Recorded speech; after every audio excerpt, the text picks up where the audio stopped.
pasal 29. 1 Tawarik pasal 29 ayat yang pertama sampai ayat yang ke-9. 1 Tawarik pasal 29 ayat 1 sampai ayat 9. Mari kita baca secara bergantian. Bapak Ibu, saya akan membaca ayat yang genap, ayat yang ganjil, Bapak Ibu ayat yang genap sampai pada ayat yang ke-9. Nanti di ayat 9 kita akan baca secara bersama-sama. 1 Tawarik pasal 29 ayat 1 sampai ayat yang ke-9. Jika Bapak Ibu sudah ketemu, saya akan mulai membaca ayat yang pertama. Bapak Ibu ayat 2, kita bergantian sampai ayat 9. Ayat yang pertama. Berkatalah Raja Daud kepada segenap jemaat itu, Salomo anakku yang satu-satunya dipilih Allah adalah masih muda dan kurang berpengalaman, sedang pekerjaan ini besar, sebab bukanlah untuk manusia baik itu, melainkan untuk Tuhan Allah. Segenap kemampuan aku telah mengadakan persediaan untuk rumah Allahku, yakni emas untuk barang-barang emas, perak untuk barang-barang perak, tembaga untuk barang-barang tembaga, besi untuk barang-barang besi, dan kayu untuk barang-barang kayu, batu penangkal sepuluh dan penangkal tapanan, batu bintang dan batu penangkal yang berwarna-warna, dan segala macam batu mahal-mahal yang sangat banyak berwarna. Lagi pula oleh karena cintaku kepada rumah Allahku, maka sebagai tambahan pada segala yang telah kusediakan bagi rumah kudus, aku dengan ini memberikan kepada rumah Allahku dari emas dan perak kepunyaanku sendiri.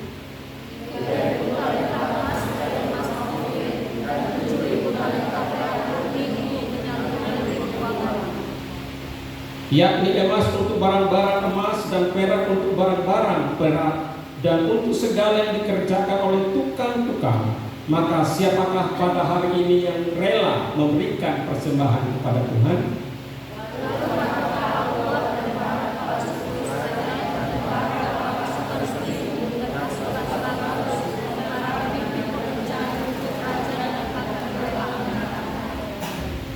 Mereka menyerahkan untuk ibadah di rumah Allah 5.000 talenta emas dan 10.000 dirham, 10.000 talenta perak dan 18.000 talenta tembaga, serta 100.000 talenta besi.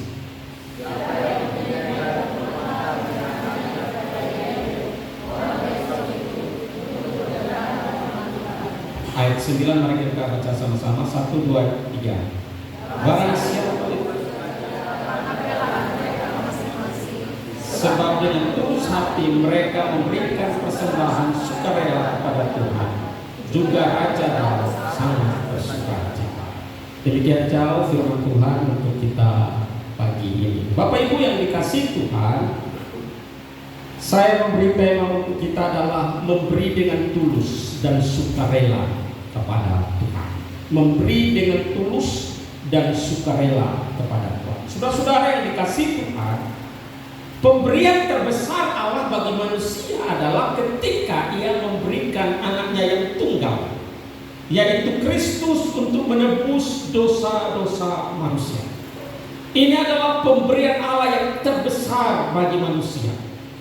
Itu sebabnya ada peristiwa Natal. Dan tidak hanya itu, Yohanes 3 ayat 16 katakan, barang siapa percaya kepadanya akan diselamatkan. Ini adalah pemberian terbesar. Tidak ada satupun pribadi yang bisa menyamai pemberian daripada Allah, yaitu Allah memberikan anaknya sendiri. Saya ulangi, tidak ada pemberian yang lebih hebat, yang lebih besar daripada Allah, yaitu Ia memberikan putranya yang tunggal untuk penebusan dosa-dosa manusia. Oleh karena itu, ini menjadi blueprint. Ini adalah menjadi benang hijau, benang biru, benang merah. Bagaimana perkataan, tindakan yang kita lakukan dalam hal pemberian. Itu sebabnya pemberian, sekali lagi, dasarnya adalah bagaimana Allah sendiri yang menyatakan pemberian terbesar itu, yaitu melalui Kristus Yesus Tuhan. Nah, saudara-saudara yang dikasihi oleh Tuhan, dari bacaan tadi yang kita baca, paling tidak kita akan menemukan beberapa hal penting. Kita lihat bahwa Daud sangat berambisi, Daud sangat senang. Sebagai raja, dia sangat kepengen untuk membangun kembali Bait Allah setelah mereka kembali daripada pembuangan. Kerinduan akan Bait Allah adalah bagaimana umat Allah berhimpun bersama-sama dan beribadah. Dan Daud kepengen dia yang membangun. Tetapi firman Tuhan datang kepada dia, bukan engkau yang akan membangun, tetapi anakmu nanti yang bernama Salomo. Nah, saudara-saudara, meskipun Daud tidak mungkin akan membangun Bait Allah, tetapi ia mulai mempersiapkan apa yang harus dilakukan sampai kepada pembangunan Bait Allah. Maka perhatikan ayat 1 dari bacaan kita. Perhatikan Bapak Ibu, hari ini saya melihat Bapak Ibu agak lebih fokus. Perhatikan ayat 1, apa dikatakan ayat 1? Daud berkata kepada seluruh jemaat itu, Salomo masih muda, ia belum berpengalaman. Perhatikan, saya ulangi.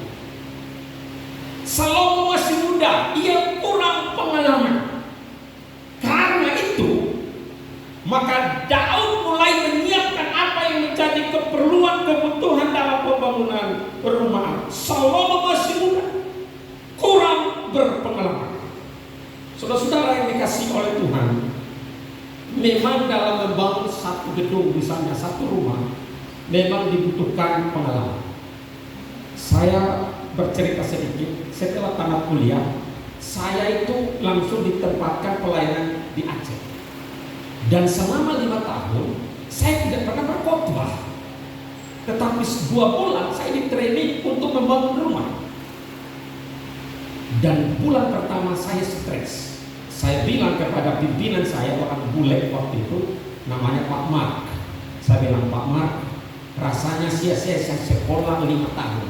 Masa sampai sini datang hitung paku, semen, pasir, kayu, hitung balok. Jadi yang saya sekolah 5 tahun di sana, buka Alkitab, air di sini, kok di sini, begitu. Dan itu 2 bulan Bapak Ibu. Selama 5 tahun tidak pernah melayani pemberitaan firman langsung ya, berfokus seperti ini. Tapi tiap hari ke lapangan ngurusi bangunan, ngurusi bantuan. Saya protes. Dan itu selama 5 tahun. Tapi Bapak Ibu, ketika setelah 5 tahun, dan setelah saya ada acara di Medan dan harus membangun gedung gereja di Medan, baru saya mengerti, ternyata Tuhan siapkan dulu sebelum akhirnya membangun gedung gereja.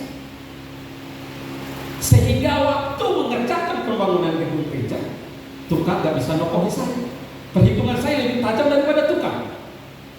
Yang dia hitung, saya hitung. Akhirnya terjadi, dia menghitung sendiri, saya tidak hitung diam-diam. Dan saya mencoba mencocokkan apakah hitungan dia dengan saya sama atau tidak.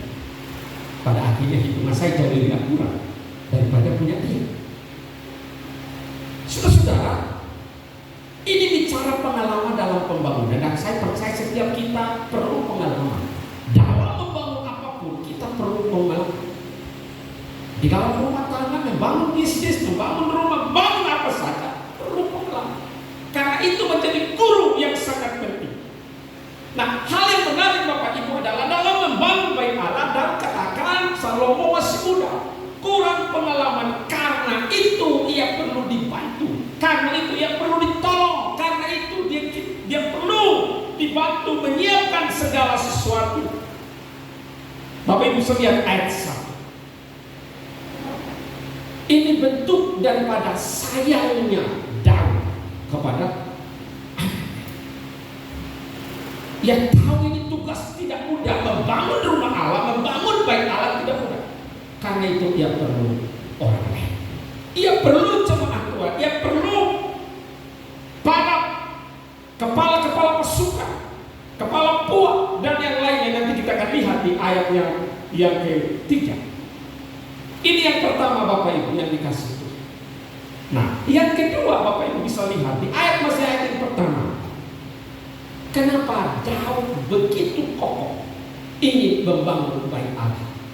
Kerinduan yang besar membangun bait Allah, meskipun pada akhirnya bukan dia yang membangun. Perhatikan ayat yang pertama katakan, bait Allah ini bukan untuk manusia, tetapi untuk Tuhan. Saudara-saudara yang dikasihi Tuhan, perhatikan. Daud tahu persis bahwa membangun bait Allah bukan untuk manusia, bukan untuk dirinya, tetapi untuk Tuhan. Ini untuk Tuhan. Meskipun ia tidak lagi memimpin sebagai raja, anaknya yang akan memimpin, anaknya yang akan membangun. Ia ada di garis depan, ia menolong, ia membantu, ia menyiapkan segala sesuatu, karena ia tahu rumah Tuhan adalah bukan untuk manusia, tetapi untuk Tuhan. Ini menjadi sesuatu yang sangat penting, Bapak Ibu, karena bait Allah adalah pusat peribadatan orang Israel. Maka ini menjadi sentral, menjadi fokus yang sangat penting. Maka dengan demikian Daud katakan, ini bukan untuk manusia. Dia bangun gedung ini bukan untuk manusia, tetapi untuk Allah. Meskipun manusia beribadah di dalamnya, manusia tinggal di dalamnya, manusia bersekutu di dalamnya, tetapi dia tahu ini bukan untuk dirinya, tetapi untuk Allah. Saudara-saudara yang dikasihi oleh Tuhan, ini yang membesarkan hati daripada Daud. Bait Allah bukan untuk manusia, tetapi untuk Tuhan. Karena bait Allah itu pusat peribadatan, pusat hidup. Semua aktivitas kehidupan umat Allah semua bertitik pusat daripada bait Allah.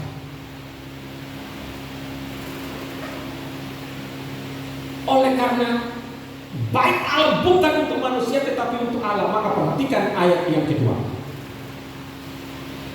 Karena bait Allah bukan untuk manusia tetapi untuk Tuhan, maka perhatikan yang dilakukan ayat 2. Apa yang dikatakan Daud? Ia mengupayakan, mengadakan, menyediakan dengan segenap kemampuan.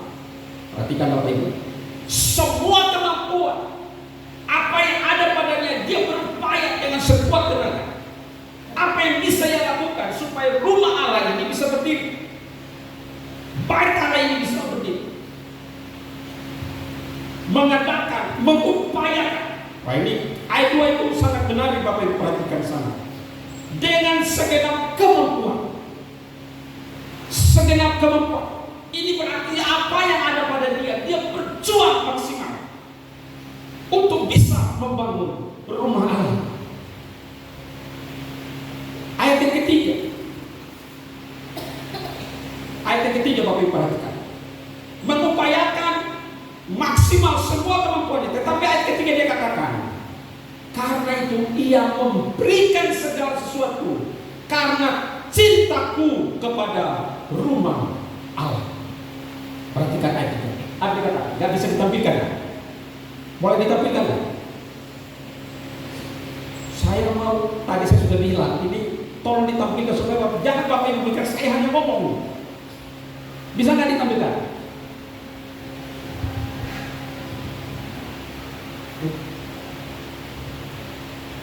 Mulai ayat 1.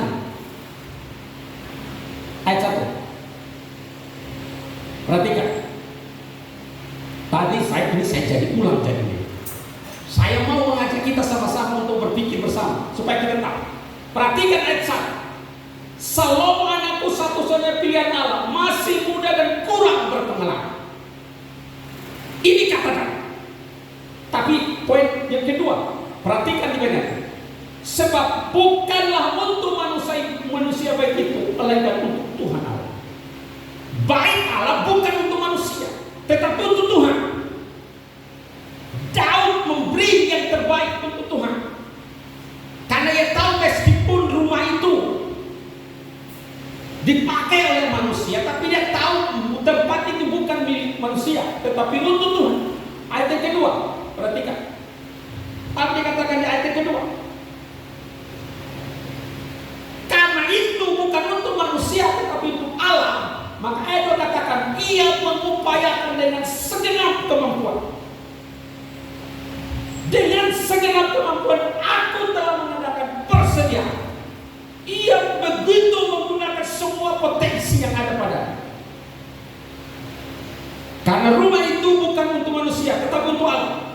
Maka ia katakan dengan segenap kemampuan aku telah mengadakan persediaan. Ia dengan segenap kemampuan mengadakan, mengupayakan. Ayat 3. Apa dikatakan ayat 3? Lagi pula karena cintaku kepada rumah Allah. Kenapa Daud melakukan itu? Mengupayakan yang terbaik. Karena ia tahu, karena cintanya.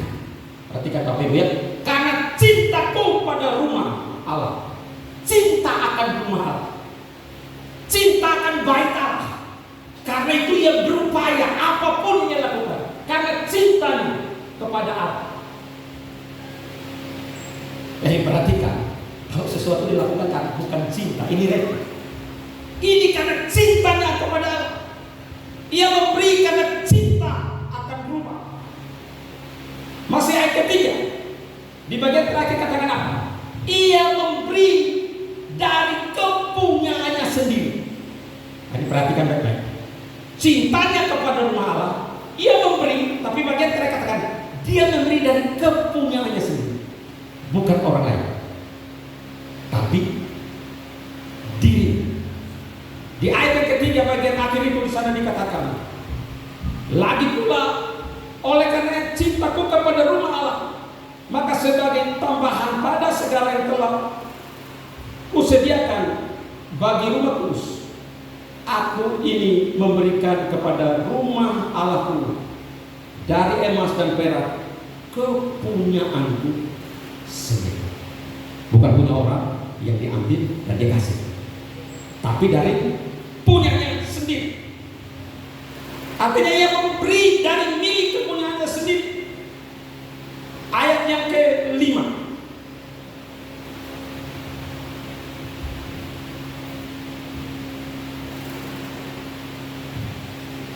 Jadi rumah Allah bukan rumah manusia. Bukan rumah manusia. Baik Allah bukan untuk manusia, tetapi untuk Allah. Ia mengupayakan yang terbaik. Ia memberikan cintanya kepada Allah. Ia mengupayakan dari kepunyaannya sendiri. Tapi perhatikan mulai ayat yang ke-5. Ia kemudian, Daud kemudian berkata, siapa yang memberi persembahan kepada Tuhan? Jadi Daud memulai dari diri. Kalau kita lihat konsep awalnya itu dari diri, tetapi kemudian mulai ayat 5 dia mulai berkata, ayat 5. Oh, ayat 6, minta maaf, ayat 6. Ayat 6. Lalu ia berkata, siapa yang mau memberi persembahan? Siapa yang memberi? Balik di ayat 5, bagian terakhir. Ayat 5 bagian terakhir. Maka siapakah pada hari ini yang rela memberikan persembahan kepada Tuhan? Dari Daud kepunyaan sendiri karena cintanya kepada Tuhan. Setelah ia lakukan, kemudian dia berkata kepada jemaat, sekarang siapa yang rela memberi untuk rumah Tuhan? Jadi yang pertama itu semua dari diri. Dia kembangkan apa yang harus dia lakukan. Dan ayat 5 akhir katakan, siapa yang memberikan persembahan kepada Tuhan? Apa respon jemaat? Perhatikan ayat yang ke-6. Ayat yang ke-6, apa respon daripada jemaat ketika Daud berkata, siapa yang rela memberi persembahan kepada Tuhan? Di sana ada beberapa pihak Bapak Ibu. Para kepala puak, para kepala suku, para kepala pasukan 1000, para kepala pasukan 100, para pemimpin pekerjaan untuk raja. Apa yang dikatakan? Apa yang dikatakan di bagian terakhir? Menyatakan kerelaan. Kepala puak, pemimpin 100, pemimpin 1000 yang melayani di istana raja, kemudian mereka katakan, rela. Aku juga rela. Aku juga mau mengambil bagian di dalam. Ayat 7, ayat 8. Mereka kemudian memberikan. Ayat 7, ayat 8. Mereka kemudian apa? Menyerahkan. Mereka kemudian menyerahkan pemberiannya ke rumah Allah. Memberikan, menyerahkan semua yang tadi mereka katakan kami rela, kemudian mereka menyerahkan pemberiannya kepada Allah. Perhatikan ayat yang ke-9. Mereka bersukacita karena kerelaanmu. Ini respon. Karena kerelaan mereka bersukacita. Yang berikut apa dikatakan? Mereka dengan tulus hati dan sukarela memberikan kepada Tuhan. Dan ayat 9, perhatikan bagian yang terakhir. Raja sangat bersukacita. Kita bisa menemukan dua bagian Bapak Ibu di dalam bagian ini. Yang pertama adalah jauh dalam membangun bait Allah. Ia memulai dari dirinya sendiri. Ia memulai dari dirinya. Ia katakan anakku masih muda, belum berpengalaman, karena itu dia siapkan semua yang bisa ia lakukan. Dan ia lakukan itu selain anaknya muda, karena memang cintanya kepada Tuhan. Kemudian ia memberikan apa? Dari kepunyaannya sendiri. Setelah itu kemudian ia menantang orang lain, menantang jemaatnya. Siapa hari ini yang menantang? Maka setiap golongan menyatakan kerelaan. Mereka memberi dengan sukacita, mereka memberi dengan tulus hati, mereka memberi dengan rela hati. Maka di ayat 9 katakan Raja bersukacita. Bapak Ibu yang dikasihi Tuhan, dari beberapa hal di atas dapat memberikan kita pelajaran yang sangat penting. Yang pertama,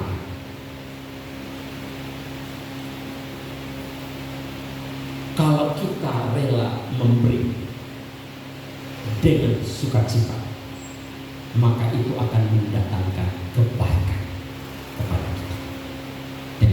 Yang pertama, dari semua uraian ke atas, kalau kita memberi dengan sukacita, maka itu mendatangkan kebaikan.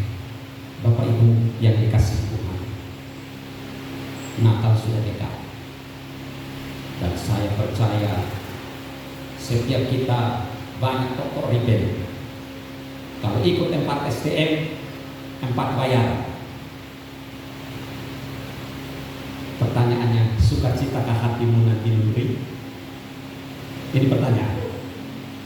Rela hatikah kalau memberinya? Karena kalau kau sukacita memberinya, maka itu mendatangkan kebaikan. Pemberian itu harus dilakukan karena cinta kita kepada Allah. Kita bisa memberi karena cinta kita kepada Allah. Allah mengasihi manusia karena cinta kepada manusia yang beri Kristus untuk penebusan kita. Kalau Allah tidak mengasihi kita, tidak mencintai kita, tidak ada penebusan bagi saudara dan saya. Maka hal dalam memberi itu harus dapat tanda cinta kita. Kalau kita mengasihi pengumuman kita, maka kita memberi. Kalau kita mengasihi gereja kita, kita memberi. Kalau kita mengasihi Tuhan, kita melakukan. Bukan karena apa? Terpaksa, tapi karena sukacita. Ketika Daud berkata kepada jemaat, siapa yang mau memberi hari ini? Apa yang dikatakan? Mereka dengan rela hati.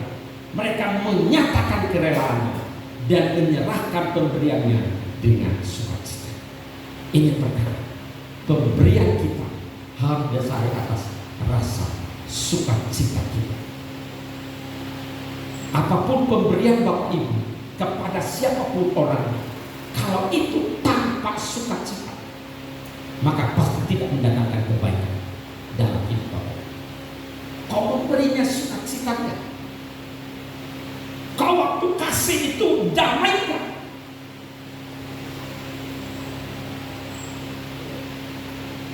Ini yang pertama, memberi dengan sukacita mendatangkan kebaikan. Yang kedua, pemberian itu harus dengan suka dan rela. Suka rela. Kalau suka ya pasti rela. Pemberian itu harus suka rela. Tidak dipaksa. Daud tidak memaksa jemaat untuk memberi.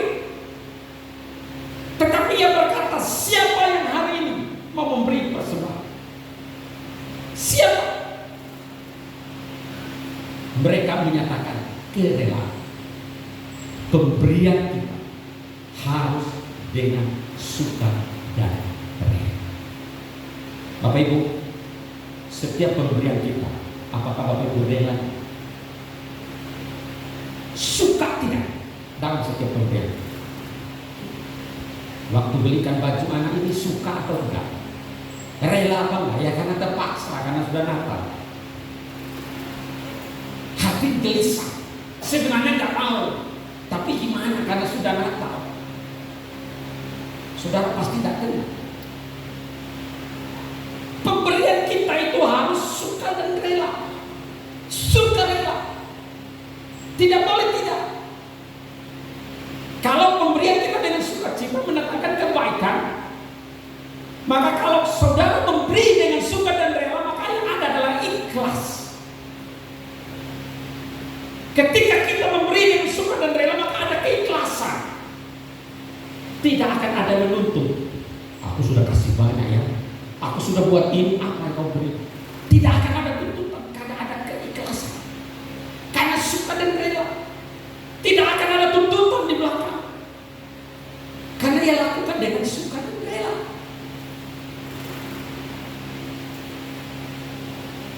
Yang ketiga, lakukan dengan tulus. Setiap pemberian itu harus dilakukan dengan tulus. Bapak Ibu, kalau biasanya pilkada banyak orang baik, betul? Kalau udah dekat pilkada itu banyak orang baik, tapi gak tulus. Kalau udah dekat pilkada itu banyak orang baik. Waktu mau pilkada banyak yang datang jumpa sama saya. Pak, doakan Pak gini, nanti ini Pak, nanti Pak. Setelah lewat pilkada,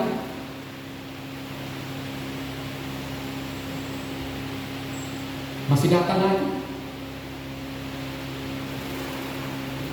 Pemberian kita harus tulus. Bapak-bapak, kasihnya kepada istri tulus enggak? Ini pemberian. Kasihnya tulus enggak? Bapak-bapak sama ibu-ibu tulus. Amin. Ibu-ibu, kasihnya kepada suami tulus enggak? Kan? Tulus enggak? Awal bulan tulus sekali, akhir bulan batu-batu dia. Ini pemberian. Kau memberi kasih, ya kau beri sukacita enggak? Pemberian tentu rangka skopnya umum Bapak Ibu. Jangan selalu berpikir pemberian ini bicara tentang uang. Paham maksud saya? Tidak selalu pemberian itu bicara tentang uang. Allah memberikan Kristus, memberikan dirinya. Hidupnya tidak bicara uang, tetapi hidup Kristus diberi untuk saudara dan saya. Allah memberi dengan sukarela, tidak menyayangkan akan diri. Yang memberi untuk penebusan. Hari ini pemberian sukacitanya. Hari ini pemberian suka dan rela tidak. Hari ini pemberian tulus atau tidak.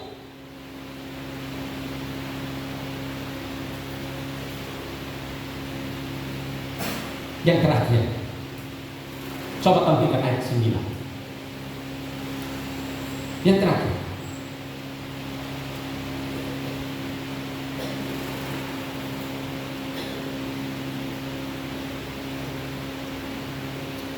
juga Raja Daud sangat bersukacita.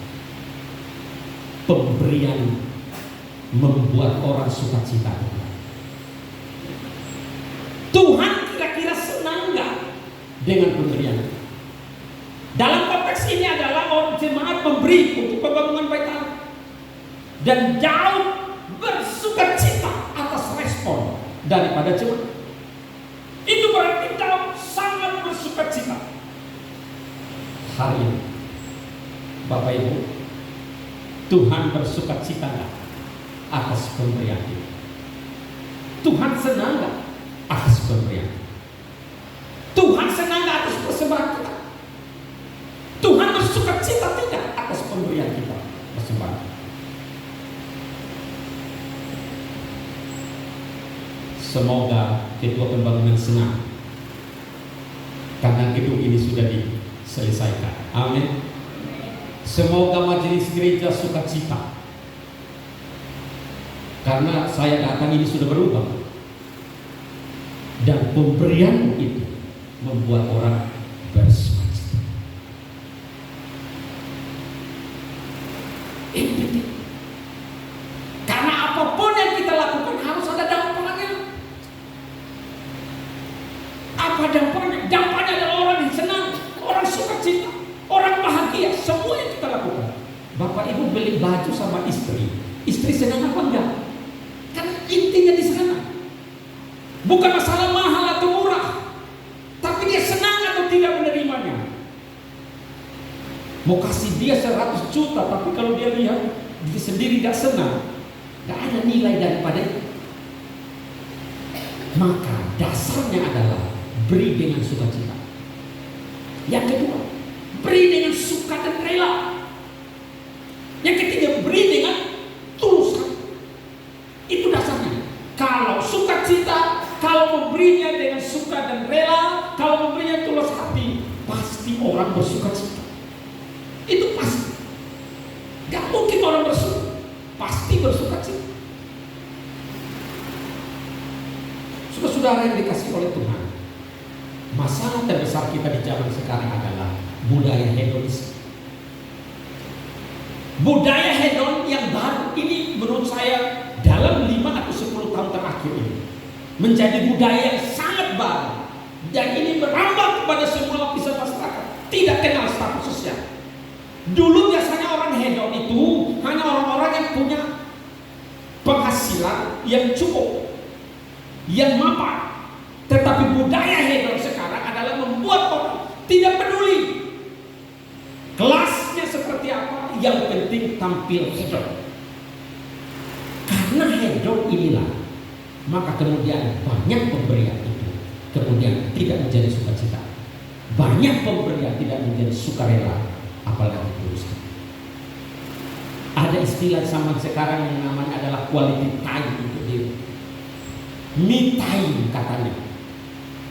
Memberi penghargaan untuk diri, memberi apresiasi untuk diri.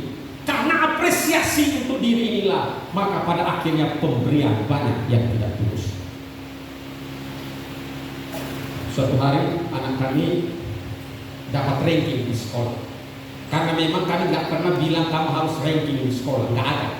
Yang penting bagus, kamu mengerti apa yang diajarkan, udah cukup. Ranking itu belakangan, nggak ada dalam pikiran kami, papa dan mama. Kemudian dia datang, dia bilang, mama, papa, saya ranking sekian. Nah, juga. Kami nggak kasih target, dia berjuang sendiri dapat ranking, bagus lagi. Kemudian kan, karena memang tidak ada target, kami diam-diam saja. Kemudian dia pesan makan.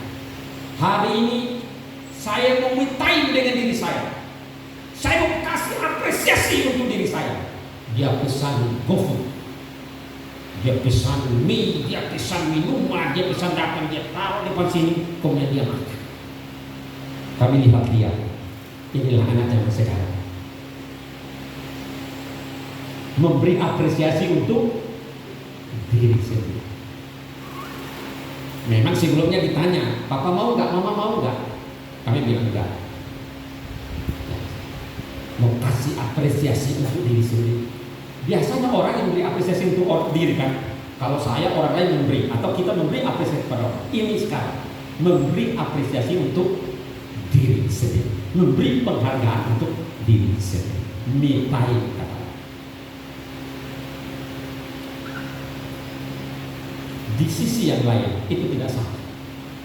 Tapi di sisi yang lain, kalau engkau terus memberi penghargaan untuk diri, maka engkau akan ada dalam suatu lingkup yang akhirnya adalah dirimu yang utama daripada orang lain. Dan itu yang terjadi sekarang. Orang sekarang tak peduli dengan orang lain, yang penting dirinya dulu. Betul atau tidak? Sekarang orang bilang ekonomi sulit, susah makan, susah ini, susah ini. Tapi di mana-mana live, ekonomi sebenarnya tidak susah. Budaya hedon yang membuat orang menjadi susah.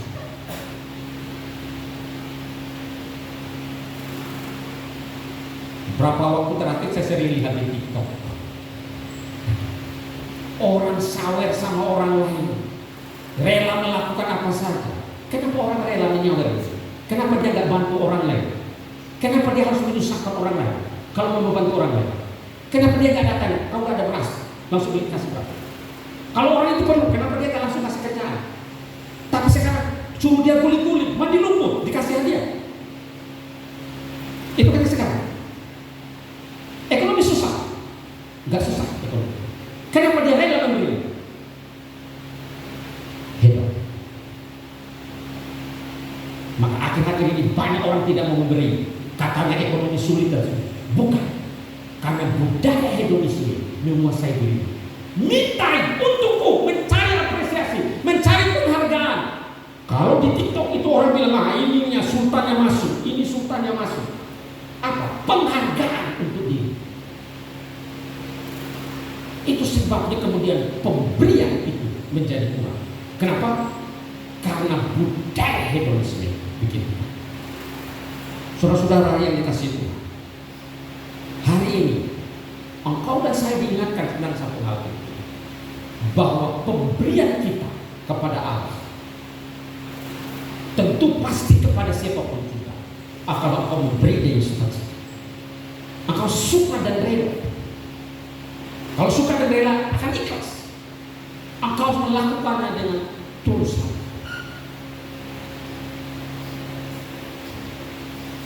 Contoh yang lain, hari ini Bapak Ibu datang kita berikan tulus hati. Ada yang datang menghindari karena cucian di rumah. Ada yang datang karena takut menguras karena banjir. Gereja aja. Ada yang datang gereja takut cuci piring, cuci kain. Banyak. Ini pemberian. Lingkup pemberian selalu tidak bicara uang, tapi dalam banyak hal, termasuk ada itu. Hari ini kita ada di gedung ini, kita ada di bait Allah. Pastikan pemberian adalah pemberian yang sukacita. Pemberianmu itu adalah sukarela.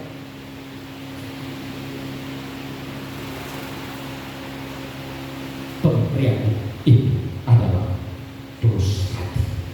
Saya mau menutup renungan ini.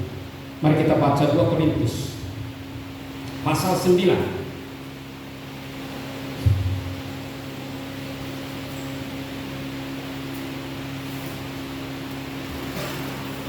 2 Korintus pasal 9 ayat 6, 7 dan 8. Boleh ditampilkan di layar.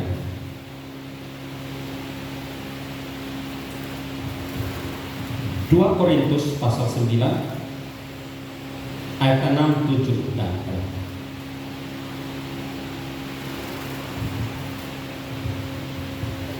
Camkanlah ini, orang yang menabur sedikit akan menuai sedikit juga, dan orang yang menabur banyak akan menuai banyak juga.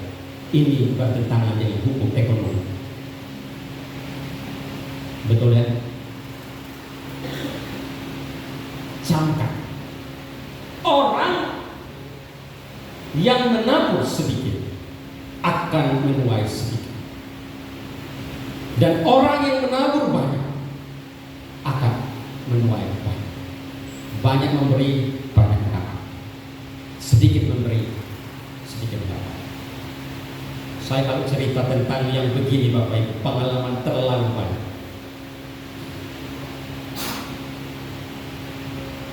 ayat 6. Ayat 6, ayat 7. Hendaklah masing-masing memberikan menurut kerelaan hatinya, jangan dengan sedih hati atau karena paksaan, sebab Allah mengasihi orang yang memberi dengan suka. Ingat poin pertama tadi, pemberian harus suka cita, harus memberi dengan suka. Ayat 8. Dan Allah sanggup melimpahkan segala kasih karunia kepada kamu, supaya kamu senantiasa berkecukupan di dalam segala sesuatu. Cukup dalam segala sesuatu. Saya ulangi, cukup. Dan malah berkelebihan dalam berbagai kebajikan. Apa sih kebajikan? Kelebihan dalam kebajikan. Apa sih kebajikan? Cukup dalam segala sesuatu, tapi berkelebihan dalam berbagai kebajikan. Kebajikan itu apa sih? Perbuatan kepada orang lain. Engkau dan saya harus berlebih-lebih dalam berbuat kepada orang lain. Itu maksudnya. Cukup untuk kita semua, untuk semua keperluan kita, tetapi dalam keperluan orang lain malah harus berlebih-lebih.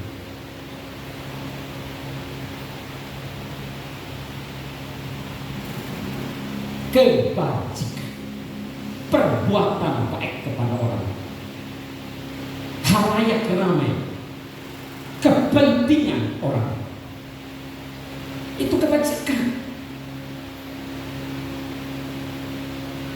Kita berlebih-lebih untuk kita, tapi orang lain menderita. Kalau seperti itu, apa yang Allah lakukan tidak berlaku. Ia tidak menyayangkan Kristus, tetapi ia beri. Allah sebenarnya cukup untuk diri. Biarkan manusia masuk neraka semua. Biarkan manusia masuk. Tidak ada pengampunan dosa. Tetapi ia tidak menyayangkannya. Ia memberi.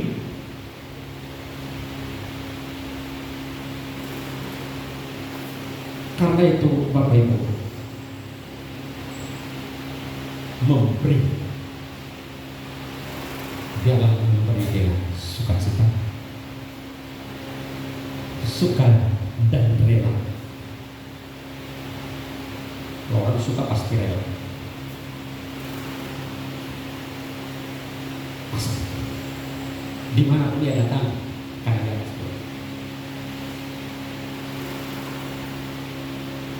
Bapak Ibu tahu orang yang membangun pembangunan gedung gereja di Kemas 100 juta kasih waktu itu adalah seorang ibu yang kena kanker. Dia bukan tidak baik-baik. Itu yang menyumbang pembangunan seorang anak Tuhan, orang Korea yang membangun gereja Kemas. Itu dibangun 2010. Ibu ini kena kanker, tapi karena suka dan rela, yang lebih baik dia pakai berobat kan bisa, tapi dia tahu ini bisa apa? Sukacita, suka dan rela, tulus.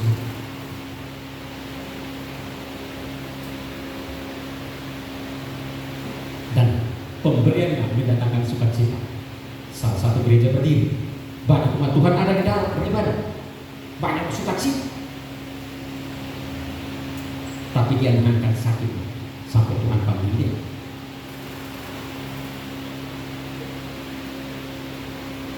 Itu yang namanya tadi apa? Pelbagai kebajikan. Berkelebihan, cukup tetapi untuk orang. Hari ini pemberian biarlah mendatangkan sukacita kepada para orang. Amin. Natal sudah dekat. Biasanya Natal itu kadang-kadang siap Natal tinggal karena salah. Saya ingatkan, Natal harus mendatangkan sukacita. Amin.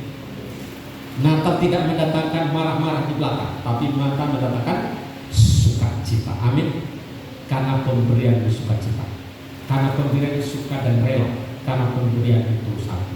Pemberian kita semua adalah pemberian yang menyenangkan.